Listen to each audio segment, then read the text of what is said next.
Summer is finally here, which makes it the perfect time to bring on the heat with a sun-filled update to soak up the sun and sand all summer long. Hey yo, I'm Creato, and today we're diving into what a summer update in Minecraft could look like, full of new summer-themed features, while you enjoy some fun in the sun in your own survival world.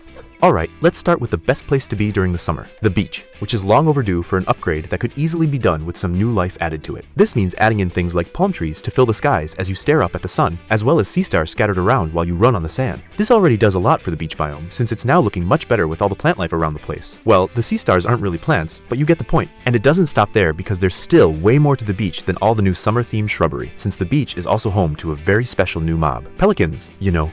Those things in the sky that always try and pick on you while you're just trying to eat? Well, they won't be doing any of that here, since they're much more friendly and love the beach just as much as you do. And they also drop some tasty new pelican meat, which, hey, I won't exactly recommend eating the other beachgoers, but I also won't stop you if you really want to. And for those of you that prefer a more practical approach to the beach, well then I've got you covered, since along with all the beach-themed plants, there are the palm trees, which don't just stand around, since they're also able to craft into palm planks, which are a sunny new wood variant, perfect to match the vibe of summer and fit with any beach-themed build you could think of. And as you can probably tell, I'm no pro builder, but I think I just made a pretty neat looking tiki bar using the palm wood to give the beach a bit more of that tropical feel. And you know what else screams tropical? Coconuts. Chilling on palm trees, because what else would a coconut be doing? Besides falling on the ground, causing a slight alarm at the thought of taking a coconut to the head, but hey, it's worth it for that summer vibe, especially since coconuts crack open on impact and make for a tasty snack to crunch on. But you know what's better than crunching on coconuts? Chucking coconuts right across the air and straight into anything unlucky enough to stand in the way. And these things are no joke, because they can do some serious damage, which wouldn't be the best experience if you were to be face to face with a flying coconut. Okay, but let's chill for a bit, since the beach is supposed to be a relaxing place, right? Well, then it's a good thing we got some new summer decorations for you to place all over the beach or anywhere you feel like, which means you can finally build your dream sand castle with a bucket and spoon to scoop it all up. And there's just something unmatched about shoveling up sand and smacking it back down to build a sand castle. Since I don't know about you, but there really just isn't any other beach activity I'd rather do. And just try to name any other build as iconic as a sand castle on the beach.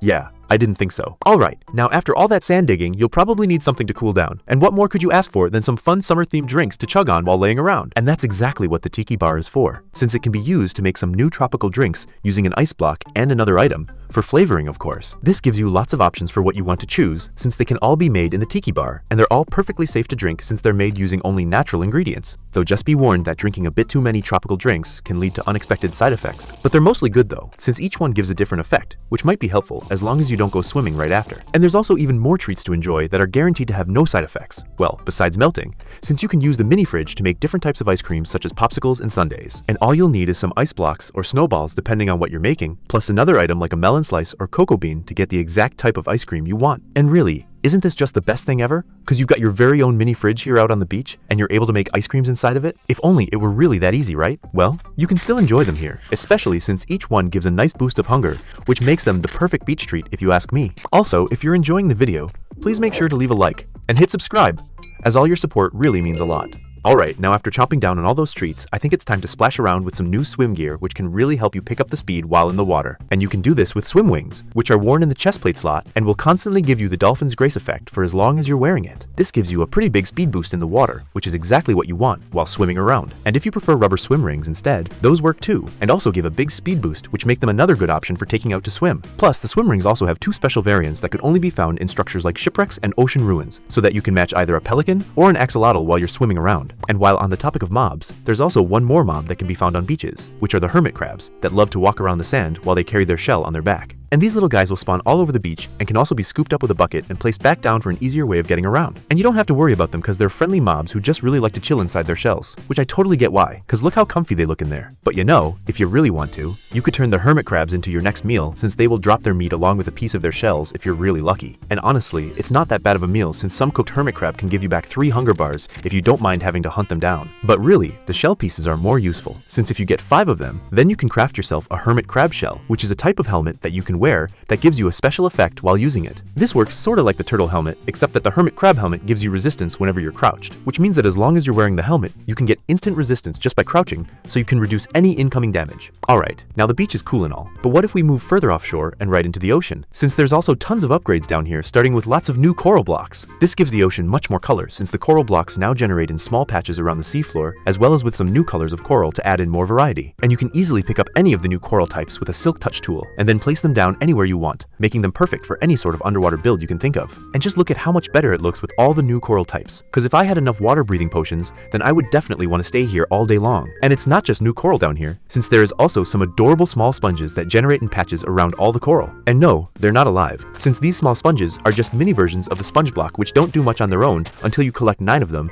and then craft them into a full-grown sponge block. This gives you an alternate way of getting sponges without having to deal with all the guardians in the ocean monument. Since I don't know about you, but I much prefer collecting these small sponges than getting zapped by all the guardian lasers, which makes getting sponges much easier since all you need is enough air bubbles to breathe underwater long enough to collect enough small sponges. Or you could also just bone meal them up to spread into more small sponges, since I guess they really are part alive if they can be bone mealed. But either way, this makes sponges officially renewable, which is great news for all my fellow air breathers who need to drain away water to breathe. Hey, but you know what is able to breathe underwater without air? Well, besides the zombies that drown down here. Jellyfish, swimming through the coral reef in all sorts of fun colors. That's right, and just look at them all swimming around here without a care in the world. And don't they just look amazing? I mean, they live in one of the coolest places, and they just float around, and now I'm jealous of a jellyfish again. Okay, no, but really, these guys add so much more life to the coral reef, and the best part is that they're completely cool with you getting all up in their place, so you can get the best view of them right up close. And you can even take that one step further by catching them right out the air with a bucket, so that you can carry them around wherever you want, and then plop them back down so they can keep on swimming.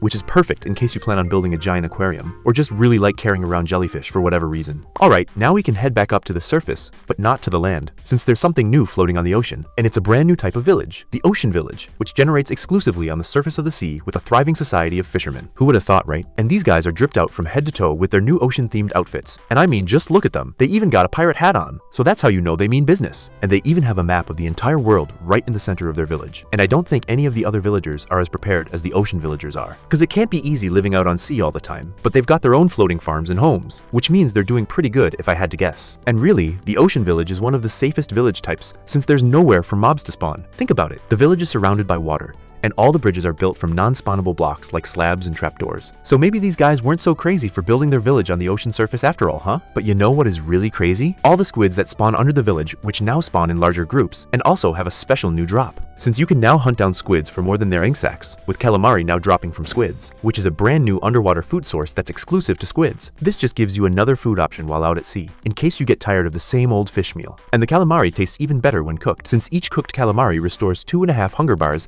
which is more than cooked cod, making the squids superior to fish. And the calamari is more than just a food source, since it is also a new source of emeralds, since you can take it over to a fisherman villager, and then trade some up for emeralds, which isn't too bad of a trade since the calamari is very easy to get in large amounts, since the squids are pretty much spawning everywhere in the ocean. And after all that squid hunting, why not up the challenge a bit by facing off against pillager ships that generate across the ocean? Since these pillagers have learned to reconstruct the shipwrecks and are now using them to attack any sailor that gets too close to their ship. And these guys are ready for battle since their ship is equipped with dispensers ready to fire at any moment, as well as an angry crew of pillagers who got an eye on the sea at all times. And these pillagers have also recruited the help of the guardians lurking below who are waiting for anyone unlucky enough to fall into the depths of the ocean monument. Since as soon as you approach their ship, the pillagers will begin to unleash a storm of arrows trying to take down you and your boat. But the key to victory is taking them out with their own strategy, since you can also snipe them off one by one from a distance to help you clear them out before you breach their ship. And once you make it on their ship, you'll have to take down the pillagers guarding the cabin, since that is where they store their treasure. And you'll have to do it quick since the pillagers still have the help of the Elder Guardian below,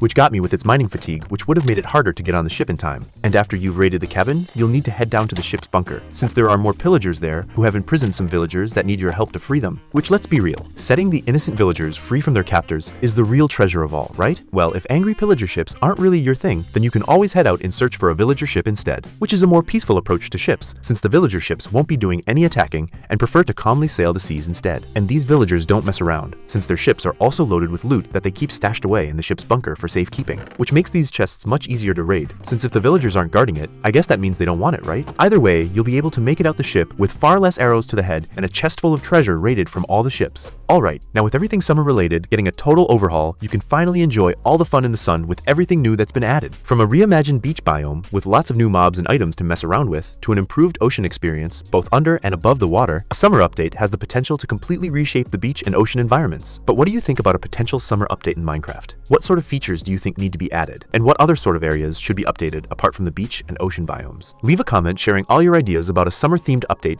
as well as what other sort of potential update you would want to see get added in the future, and which features should be included. That's a wrap for today.